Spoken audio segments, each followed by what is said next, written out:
Hello guys, let me teach you how I iron this patch on my pants. Napatakan siya guys ng bleach. So as a masipag, dahil naglilinis ako ng nakalululemon pants, I accidentally dropped chlorine. Chlorine ba yun? Yeah, I think so.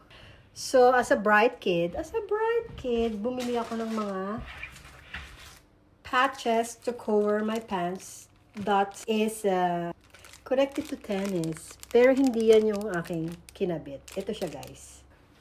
O, diba? Ginalingan! Ginalingan ko, guys. May patak siya dito ng Zonrox. Hindi ko na napakita yung before kung ano itsura nito. Pero meron akong picture nito.